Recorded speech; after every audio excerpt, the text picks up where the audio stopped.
Selamat malam, salam sejahtera. Akhirnya, ini jawaban terkini untuk Akmal Saleh. Selepas Akmal Saleh menyelar Menteri Perumahan Kerajaan dan Tempatan, yaitu Eng Korming. Apabila beliau menyelar dan menyebut menteri itu sebagai menteri yang gagal dan mengatakan pula menteri bodoh seperti Eng. Rupa-rupanya, saudara, ini tiga pencapaian Eng Korming yang sepatutnya diketahui oleh Akmal Saleh. Ini apabila dalam catatan Akmal Saleh, beliau menegaskan bahwa kerana menteri bodoh seperti Eng yang menerajui portfolio perumahan dan kerajaan tempatan yang menurutnya menyebabkan ekonomi berprestasi buruk dan bukannya kerana tindakan boikot.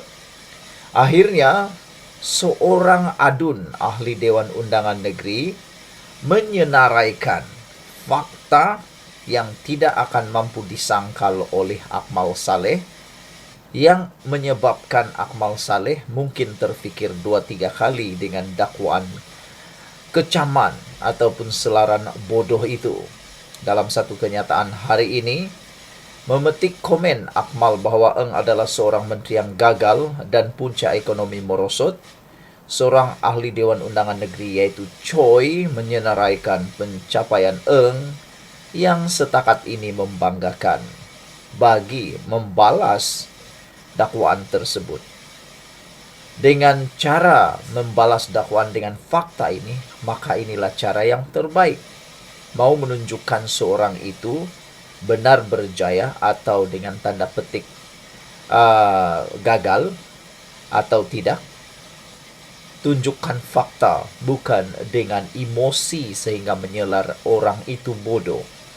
Inilah beberapa pencapaian hebat Eng Korming, yaitu Menteri Perumahan dan Kerajaan Tempatan. Pertama, Kementerian Perumahan dan Kerajaan Tempatan KPKT telah mendapat penarafan Malaysian Government Performance Index MyGPI tahun 2022 hingga 2023 kategori Platinum. Ini fakta. Akmal kata Menteri KPKT itu penyebab ekonomi teruk. Namun Menteri KPKT menduduki tempat keempat.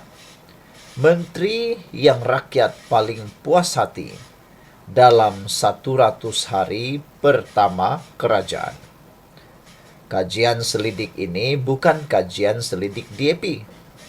Itu kajian selidik Sinar Harian, Astro Awani, Sinchu, The Star, dan Malaysia Nanban. Yang baik jadi teladan. KPKT boleh jadi teladan untuk Malaysia, untuk negara tercinta, kata timbalan Speaker Dewan Undangan Negeri Perak itu.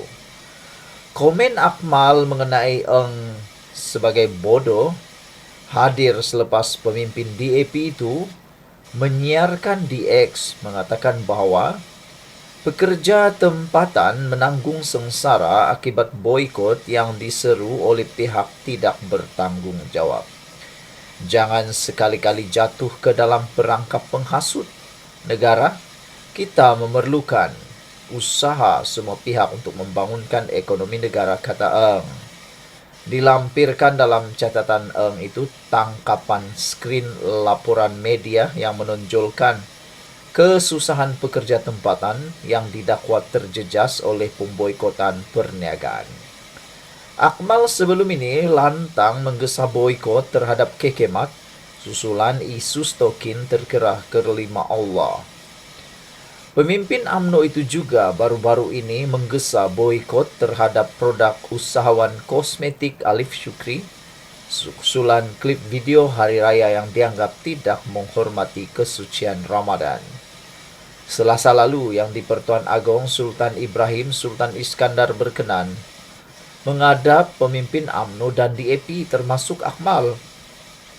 di Istana Negara dan menggesa mereka menumpukan kepada perpaduan bukan perpecahan. Sementara itu, Eng telah memilih untuk tidak membalas kata-kata Akmal. Dalam hantaran DX, Eng sekadar berkongsi laporan media mengenai pengiktirafan Agong untuk kementeriannya. Tanpa merujuk kepada komen Akmal, Eng menulis, "Kami mengambil berat, kami berkhidmat, dan kami laksanakan. Biar fakta yang tunjukkan. Kami akan memberi tumpuan untuk meneruskan prestasi dan menjadikan Malaysia sebuah negara yang dihormati di mata dunia. Inilah yang kita mahukan. Bukannya berbalas-balas tembak-menembak dengan kata-kata dusta, nista, memalukan, mengaibkan, bahkan tiada adab langsung, tetapi menulis dengan membalas fakta, dengan fakta, dan memberikan jawaban dalam bentuk pekerjaan yang hebat." Dalam laporan hari ini bertajuk Adun DAP berkata, "Kami tak akan panggil Akmal bodoh, tapi bahas dengan prestasi," kata beliau.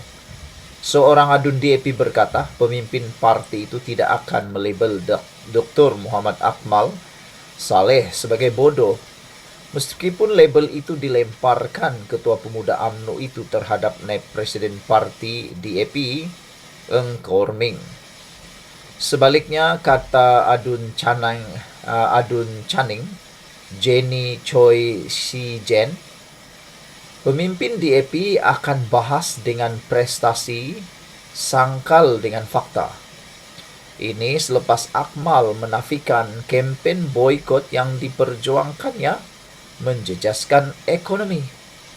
Sebaliknya, Akmal sebelum ini menegaskan bahwa kerana menteri bodoh seperti Eng yang menerajui portfolio perumahan dan kerajaan tempatan yang menurutnya menyebabkan ekonomi berprestasi buruk.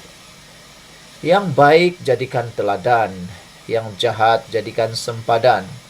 Akmal adalah seorang yang patut dilakar sempadan, kata beliau. Perbezaan pendapat dalam politik itu amat biasa. Segala ketidakserasian pendapat boleh dibahas dengan fakta. Namun jika fakta itu tidak mampu disangkal, maka dia gunalah serangan tanpa asas. Itu taktik Akmal, kata Choi dalam kenyataan hari ini. Memetik komen Akmal bahawa Eng adalah seorang menteri yang gagal dan punca ekonomi merosot, Choi telah menyenaraikan pencapaian Eng setakat ini. Sekian dulu untuk kali ini. Jangan lupa tinggalkan komen Anda, tekan butang subscribe. Bye-bye. Salam sejahtera, terima kasih karena bersama dengan saya di Nazlin Unity Channel. Isu yang hangat pada malam ini ialah berkaitan dengan Perikatan Nasional. Ada dua soalan timbul. Pertama, sejauh mana kebenaran dakwaan Perikatan Nasional sebelum ini yang mengatakan kononnya ada satu perjanjian yang telah mereka terima. Dokumen perjanjian yang kononnya mereka terima daripada wakil Perdana Menteri yang tidak disebut pun namanya. Sehingga menimbulkan tanda tanya besar. Benarkah perkara itu ataupun Perikatan Nasional sengaja membuat cerita bohong? Dan itu semua kata mereka ada wakil rahsia daripada Perdana Menteri. Sehingga Fadila Yusof yang menjadi perantara dalam perjanjian ataupun perbincangan peruntukan ini telah pun menghubungi Perdana Menteri sendiri untuk pengesahan. Tetapi Perdana Menteri kata, memang tiada wakil Perdana Menteri yang mengemukakan perjanjian tersebut. Tapi para pemimpin Perikatan Nasional tetap juga kata ada dan ada. Tetapi akhirnya secara tidak langsung dan sengajanya terjawab sudah persoalan itu malam ini. Yang terkantoi siapa? Bohong siapa? Soalan pertama. Dan soalan kedua pula ialah, adakah selepas dengan laporan media ini, secara otomatiknya berlaku gencatan politik antara Perikatan Nasional dan juga Kerajaan Perpaduan. Dan adakah dengan ini kerajaan kita ataupun negara kita akan mencapai satu titik gemilang damai yang kita tunggu-tunggu. Hari ini dilaporkan akhirnya Perikatan Nasional akur bertemu Timbalan Perdana Menteri bincang peruntukan pembangkang.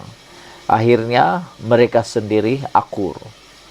Selepas lebih setahun, Perikatan Nasional PN enggan berbincang dengan kerajaan mengenai peruntukan kepada pembangkang. Datuk Seri Hamzah Zainuddin akhirnya dilaporkan telah pun bertemu dengan Timbalan Perdana Menteri memohon untuk peruntukan wakil rakyat blok pembangkang itu. Selaku Ketua Pembangkang, Hamzah dilaporkan hadir dengan Datuk Seri Taqiyuddin Hassan dan Datuk Seri Dr. Ronald Kiandi untuk membincangkan isu peruntukan terbabit. Perkara tersebut disahkan sendiri oleh Timbalan Perdana Menteri Datuk Seri Fadilah Yusof yang memberitahu pemimpin PN sudah berjumpa dengannya di Parlimen pada 19 Mac lalu. Susulan itu katanya, Kerajaan Perpaduan akan mengadakan mesyuarat peringkat Majlis Pimpinan Tertinggi Sekretariat Kerajaan Perpaduan pada Rabu ini bagi membincangkan isu pengagihan peruntukan kepada ahli Parlimen Pembangkang. Saya tanya apa kemauan mereka, kata Timbalan Perdana Menteri Fadilah Yusof. Hamzah Zainuddin berkata mereka mahu peruntukan dan apa saja syarat itu terserah kepada kerajaan. Nah, disinilah jawapannya. Rupa-rupanya belum ada apa-apa dokumen syarat perjanjian tentang peruntukan itu pun.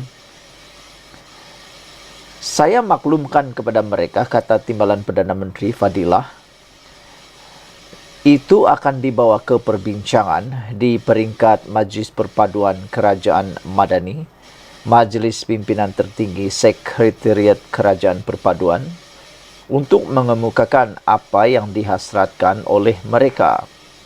Katanya memetik berita harian ketika ditemui di Majlis Rumah Terbuka Parlimen Petrajaya di Kuching hari ini. Mengulas lanjut, Fadilah berkata, apabila Hamzah menyerahkan kepada kerajaan untuk meletakkan syarat, pihaknya hanya akan memutuskannya, termasuk jumlah peruntukan yang akan diberi kepada dalam mesyuarat Majlis Pimpinan Tertinggi Sekretariat Kerajaan Perpaduan nanti.